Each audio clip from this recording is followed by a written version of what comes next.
Alright, and we are finally back and doing our F1 mid-season rankings.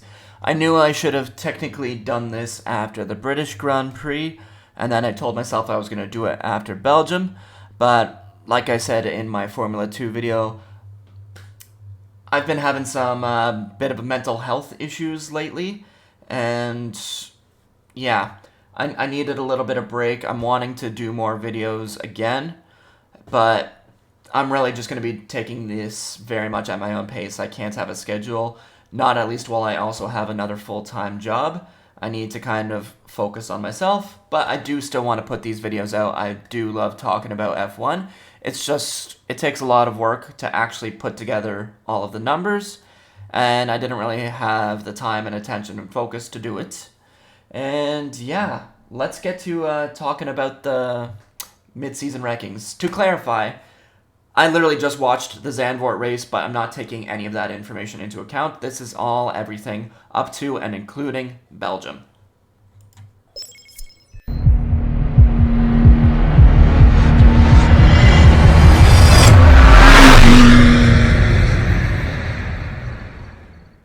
Alright, so yeah, let's kind of get into it. Of course, as always, we're going to kind of explain how we get our rankings a little bit to a degree. And yeah, let's kind of start there. We've got our 1 through 22. Okay, apparently I didn't update this page because, yeah, no, I do only have 1 through 20. I must have taken this right from my end of season last year and didn't really realize that I updated my blank slate. Yeah, you can see it says 2023 there. Obviously, that's completely wrong. But overall, let's still kind of explain some information.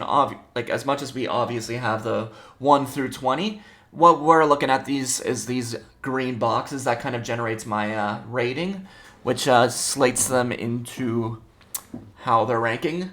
And then, of course, I also have like little boxes next to it this for the midseason of like where I predicted them to be preseason, like as far as standings go. It's not necessarily where I would have predicted them power ranking style because it's basically impossible to do that, but where I predicted them to be preseason.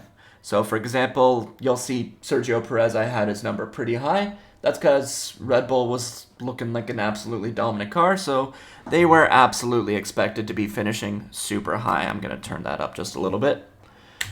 And yeah, all of our evaluating factors. Look, that one says 2022.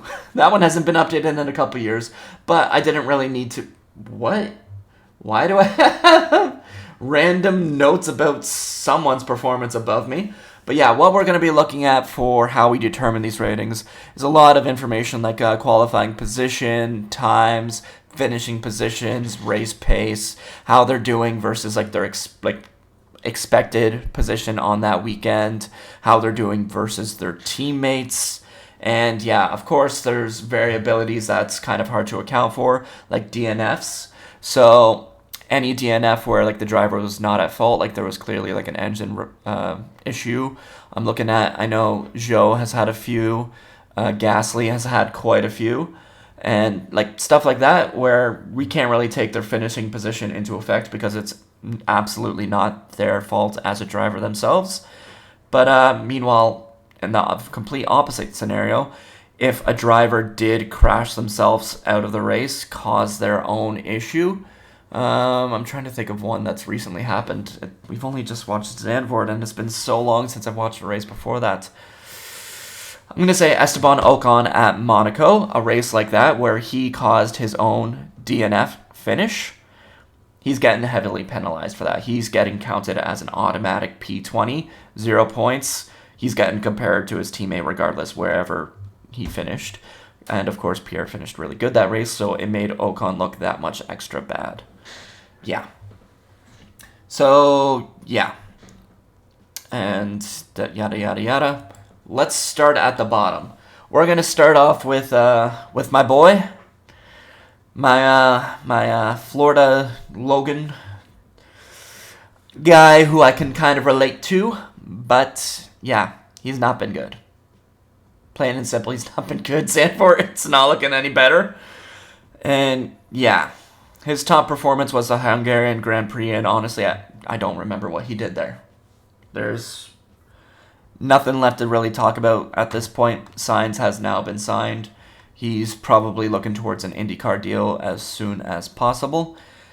Heck, he should be looking to get over there this season. I know, what team is it? Juncos Hollinger. They kind of just got rid of Canapino. I know they announced Connor Daly to take that seat the rest of the season. But if Logan Sargent says, hey, I'm available, he should jump to IndyCar this season. Yeah. Next up, I've got Zhou Guan Yu. He's had himself a few half-decent performances, but there's literally those three highlights that I have for him are basically it. In Bahrain, he was looking good on high fuel. Spanish Grand Prix, he was pretty easily outperforming Bottas. That was about it. And then China, they looked really good in sprint qualifying, and that was really about it. That's the few highlights he's had this season. It's been a very down year for Zhou. It's probably going to be his final season. In P18, I've got Kevin Magnussen. He's actually turned himself around a little bit. He was looking a little bit lower initially. I actually expected him to be lower because Haas was really talking themselves down in the preseason. So, yeah, this has been a bad season for him. It's probably going to be his last season. I expect he'll probably go back to something like IMSA next year. And, yeah, his performances, I don't even really remember. Other than, I think Bahrain, I think his highlight was just he was holding up Tsunoda and Ricardo. That was about it. I don't remember what he did in Austria. I don't remember what he did in Australia. I do remember Miami to a degree because I think he had 1 million penalties and he was hitting cars too or something like that. It's been a rough year for Kevin Magnussen. In P17, I've got Valtteri Bottas, another driver who I think may be on his way out. I don't really know at this point. I don't know what Audi is going to do with that last seat. I think at this point, they're waiting to see what happens with Liam Lawson in all reality. I think they're waiting to see if Liam gets that second RB seat, because if he does get that RB seat, I think at that point Audi's going to look somewhere else. I don't know if it'll be Bottas. It might be Bottas. But if if VCarb decides to go with Daniel Ricciardo, I think it looks like Lawson is pointed towards Audi at this point, because I think I was about to say these are the only 2 seats remaining, but I completely forgot about Mercedes. But Toto keeps on talking about how we have our drivers and we're wanting to make them work long term, so that kind of points towards everything going to Kimi Antonelli and Mercedes. So I'd imagine for Bottas at this point, it's Audi or bust, and right now it's kind of looking like it's Liam or I don't know. They haven't given any hints. And yeah, before I move on to my next person, we're going to throw in our honorable mention, who I think if he had a full-time racing seat, this is kind of where he would have slotted in. It's really hard to judge because he's only done 1 race this year. And that is Oliver Behrman. So obviously his top and only performance has been Saudi Arabia. I just kind of included his other performances from F2 that are of note, like Austria and Monaco, and he did really bad in Spain. But yeah, I think his performance was very good, actually, in all reality. It's just one of those, do I think he'll be able to do on a consistent basis? At this point, I'm thinking no. I think he is a better option than Kevin Magnussen, absolutely. But I do not have high hopes for him next year, if I'm being 100% honest. Now we move on to who would have been P16, and that is Esteban Ocon. I think he's had himself a really rough season. I know on paper, he's technically outqualified Pierre. He's technically outraced Pierre. But the problem is when he outraces Pierre, Pierre's basically right there with him. When Pierre outraces him, Pierre kind of destroys him to a degree. So that's why I think he's kind of the lower of the drivers right now to my degree. But by the way, all of this information is, once again, it's not based on opinion. It's based purely on punching numbers in.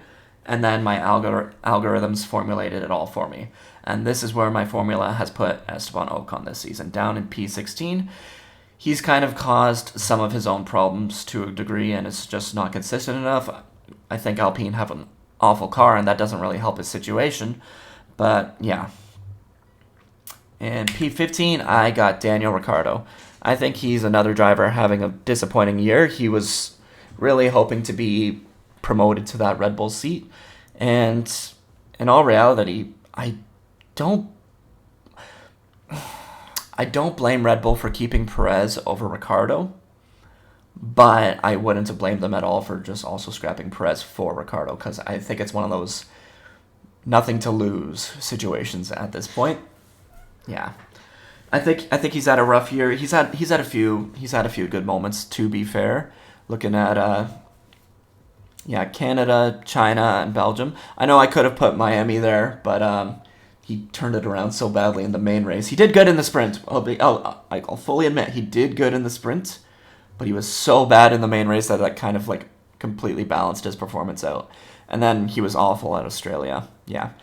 Not too much to talk about with Daniel Ricciardo. He has his moments where he's looking half decent. Like, heck, even Hungary in Q2, he was P1 there, I think, if I'm remembering right. But he doesn't have that consistency right now. I don't think he's, like, deserving to be out of Formula 1. Any of the drivers I've got ranked below him, I would take out before I'd put Daniel Ricciardo out of a seat. But, yeah, it's still just not a good year for him. P14, I put Lance Stroll. Kind of funny that these two are next to each other because of, I still think of China as maybe one of the biggest drama points of the year. But, yeah, since that point, since China and Japan, Stroll's really turned himself around. Not always, like, top tier or anything like that, but he's been bringing it to Fernando quite a bit. I still think Fernando's outperformed him, but it's not like he's far off of him. I am not a Stroll hater by any means. Am I a fan of him? No. Do I think he's there because of daddy's money? Yes. Do I think he's undeserving of an F1 seat? I wouldn't say that I do. I think he is a quality F1 worthy driver. I just do not rate him highly, but I also don't rate him at the very bottom either. Yeah. In P13, I've got Pierre Gasly. There isn't really too much to go off of, again, with almost most of these drivers at the bottom. But yeah, he's had a few moments where he's outperformed the car to a degree. Heck, he did it today again at Zandvoort. Of course, that race isn't included in this information, but he has that ability to just bring out everything from the car at times, and he's done that at a few races. I think he needs to do it a bit more regularly. He's kind of in danger of now just sitting in that mid-level, starting to kind of progressively drop spot, where there's doubts now creeping into people's mind about him. But yeah, he's done all right. Not good. He's clearly in the bottom half of my rankings, but yeah. P12, I've got Sergio Perez. There's no way around it. Like, I think he has outperformed all of those drivers who I've put below him, but he's been bad. Very, very, very bad. Absolutely, there is no defending Red Bull's decision to keep him, in my opinion, at this point. Especially given their history with their drivers. They don't have a leg to stand on at this point. It clearly has to be money. Like, he's been awful. Like, his top performances was like the Saudi Arabian Grand Prix. Do I remember what he did there? No. But yeah. Yeah, he's been awful. He's plain and simple for a Red Bull driver, he's been awful. P11, I've got Alex Albon. This is what, like, a driver, if Red Bull was trying to do a mid-season swap, I would have loved if they went back to Alex. Do I think it's contractually possible? No. But it makes more sense than Sergio Perez right now. He's had himself some pretty good performance. Looking at the British Grand Prix in Monaco, he managed to squeak some points out there, where that car's probably not quite deserving of it, but he's managed to put in some really good performances here and there. And for that reason, I've got him up at P11 because, yeah, I think he's just heavily outperforming the car on a fairly regular basis. I say fairly regular because there isn't a single driver on the grid who's had a good race every single race. Like his Spanish Grand Prix, Alex was causing issues for himself. He was not good. P10, I've put Yuki Tsunoda. This is who ultimately I think Red Bull should have slotted into that second seat. Yuki has earned his chance at this point. I am not a fan of Yuki whatsoever. Do I think it's a mistake to put him in that second seat? Absolutely. But he's a far better choice than Sergio Perez at this point. And Red Bull have a Constructors' Championship to think about. And that's really it. I think, actually, I want to say I can see Yuki operating as a second gunner, but I don't think Yuki has that mentality for that, if I'm being completely honest. But I think that kind of putting himself first edge would help Red Bull, at least in this case. Will he come close to performing against Max? No. But I think it would help Red Bull at least finish this season better. I don't know if Yuki's a reasonable long-term person for their second seat, but it would have been better than Sergio for the rest of the season. They definitely should have fired Sergio, promoted Yuki, put Liam Lawson in a V-carb seat against Daniel Ricciardo. That is 1,000% what they should have done. P9, I've got Fernando Alonso. He's had very, very, very quiet points of this season. Really looking at Imola, he was just awful there. But, yeah, he's had a quiet season where he's just been kind of regularly getting into Q3 or close to Q3 and scoring points here and there. He's doing basically as is expected for him. In my opinion, I don't think he would be too happy with his performance, but there isn't too much I can take away from him. He's done fairly well for himself. P8, I've put Nico Hülkenberg. This shocked me even, my position of putting him this high, and the fact that he's done this good, but heck, he has. He's managing to get a lot out of that car. He's getting, like, whenever he's getting opportunities, he is seizing them. So, yeah, he's had a great performance. I'm kind of wondering if it might be a mistake leaving Haas to go to Audi, but both of those teams are pretty much at the back anyways. So I think he's kind of in a nothing to lose situation. So I don't blame him for doing that whatsoever. Yeah. In P7, at this point, every driver now is a race winner. So I can see why every driver arguably should be higher, lower, etc. But in P7, I've got George Russell. So he's had a few highlights. To me, his top performance was still Austria. I know he technically would have finished P3 there, but he had his opportunities and he took it, and he did very good for himself. I put as additional highlight Bahrain. I don't remember Bahrain at all. I think I meant to replace that, but I probably forgot to. And then Belgium. So I was kind of contending on whether to include Belgium or not, because ultimately he did get disqualified for an illegal car. But he still did very well for himself, and I got to give credit where credit is due. But I know a bunch of his numbers didn't actually account into his ranking here, but I still wanted to include that as a highlight of his because he was brilliant there. Yeah, but he still has his poor moments. I'm looking at Hungary, I'm looking at Australia, where every now and then he'll just have a really poor qualifying and has to kind of claw back through, which granted he's able to do, but he's fighting against himself at some races. P6, I've got Oscar Piastri.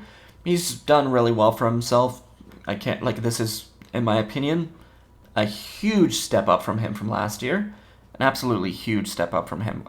I think, if I'm remembering right, this is his second year. Last year, I don't honestly think was a good year for him. I think he's having a very good year. Arguably, I don't think I could put him much higher, maybe 1 or 2 spots higher. But yeah, it's a very good year. There isn't really much to complain about him. He kind of similar to Russell has his moments looking at Spain, But overall, yeah, no, fantastic. There isn't too much more to ask out of him. P5, I've got Carlos Sainz. He started the season extremely strong. I think that's the one thing that's putting him above Piastri at this point is how strong he started the season in his first 3 races of the year. Like Australia, he won it dominantly. Probably would have beat Max in my opinion, even without Max's brake issue. Bahrain, if he didn't have to battle with Charles for a whole bunch of laps, he probably would have caught Sergio. And yeah, he was fantastic. He's definitely taken a little bit of a dip since then. So I'm guessing it's maybe his struggling with whatever the new concept of the car is. Whatever the old spec was, though, he really liked. But I don't know if he just should go back to an old spec version or if just the new developments, which obviously make the car better, maybe Leclerc's just more adaptable to. But yeah, he's been very, very, pretty good basically all season, minus Canada. Both Ferraris were bad in Canada. But yeah, he's done good, and he at points was absolutely excellent. So P5 in my power rankings for Carlos. And P4, I've got Lewis Hamilton. He started fairly slow. He was honestly looking pretty washed, to use the British terminology. At the beginning of the year, it was looking like a mistake that Ferrari had signed Hamilton over keeping Sainz. But I think Hamilton's really proven himself, the last few races going into the break, like Belgium, like Britain, like the British Grand Prix, obviously. He was absolutely fantastic those races. Yeah, he's really turned his season around, and I'm really looking forward to see what he can do. In P3, I've put Charles Leclerc. I think he's just been consistent as heck. He does not have the car to be regularly fighting for podiums, yet he still is basically right there. If he's not, since the beginning of the season when Ferrari actually was, competing for wins. Basically since Monaco. Since Monaco, at this point, they're competing for, P4, P6 at best. But Charles has not been far off and, putting himself in that, P3, P4 conversation. He's done pretty well for himself this year. Outside of, similar to Carlos, the Canadian Grand Prix. They were both very bad there. P2, I've actually put Max Verstappen. I know he's number 1 in the standings right now, but I do not think he is having his best drive this year. There's been races where I'm trying to think. I think Belgium might have been the first race where, according to my statistics, McLaren finally had the number 1 car. So, for that reason, there was quite a few races where Max was just finishing P5 and behind Lando, that it really set him down. It really set him down just that little bit. I still think he's, of course, having an amazing season, a championship-worthy season. I just don't think he's having as good of a season as our guy at number 1 in Lando Norris is having. Yeah. Wait a second. Sorry, I just need to... Okay, I wanted to double-check one information there. Yeah, I think Lando Norris has been the best driver of this year. Statistically, there's been quite a few times where they had the second best car and he was competing for pole position. He was competing for wins. And yeah, it's kind of hard to argue against Lando right now. I think he currently is just at his absolute peak. He's in the prime right now. Hopefully it'll last for him. Yeah, I don't think Verstappen's on a downturn or anything like that. I just think as the competition has gotten closer, he's gotten that little bit of an edge to him where he's not as focused. It's a bit harder for him whenever there actually is competition. In my opinion, for Verstappen, he's still absolutely at or near the top. But right now, this is looking like it's going to be Norris' season. Will Norris win the championship? Probably not. It'll probably still be Max, but Lando's looking like the better driver at this moment for me right now. So, that being said, we now kind of categorize our drivers into one of 4 or 5 roles? 5 roles. So yeah, we got our championship contenders in Lando and Max. Drivers having, in my opinion, great seasons. Basically, the rest of the top four, the rest of the drivers in the top four teams, minus Sergio. The guys who have all just been like mediocre, like drivers who are worthy of being in a mid-level team. Hulkenberg all the way through Ocon. Drivers who I think improvement is needed for a chance to stay. I've put that as Bottas, Magnussen, and Zhou. And the drivers who need to move on is Logan Sargent. Yeah, there's really no defending Logan Sargent at this point anymore. And the three drivers in yellow, Bottas, Magnussen, Zhou, they're searching. They're absolutely searching for a miracle to try and stay in F1 right now. I think Magnussen is out. I think Magnussen is absolutely out. I can see, of course, Bottas or Zhou retaining a seat in Audi, but it's kind of even the chances of that are low. Not as low as Magnussen, but pretty low. Yeah. And we're going to not really analyze, but look at our drivers who I think have been really exceeding their expectations this season and drivers who are having their disappointing seasons. So drivers obviously exceeding. Hulkenberg is at the top of that list. Albon, Lando, Tsunoda, and Piastri. I think all of these drivers have been doing better than I would have predicted at the beginning of the year. And then the drivers having the most disappointing seasons are Sergio, Esteban, Valtteri, Ricciardo, and Zhou. I think all of these drivers should be on the fence. Ocon, I don't think he's deserving to lose his seat in the sport, but he's also should be happy to maintain one. But yeah, definitely Sergio, it's hard to defend him at this point. Do I think he's fully worthy of losing an F1 seat? No, but I don't think he's worthy of being in a top team anymore at this point. I think he needs to position himself back into the midfield. If Sergio was smart, he would have been looking at a team like Williams, Haas, Audi, trying to get into one of those seats so he can repair his legacy. Yeah. Anyways, that is my rankings for the 2024 mid-season. Pretty soon we're going to have our end-of-season F3 report, and then we're looking towards the end of the year for F2 and F1 after Abu Dhabi. I don't know if I'll be getting back to my weekly videos for each Grand Prix or not, but yeah, I'd like to. I hope I get myself into a good mental place where I can, but I can't make any promises at this point. So thank you very much for tuning in. Give me a follow over on Twitch. It's probably been circling around here at some point. We do still stream occasionally on F1 Manager, and I'm playing a lot more F1 24 now that I've got a streaming rig that's set up over there beside me. And yeah, thank you very much for tuning in. I hope you all have a great day. Take care.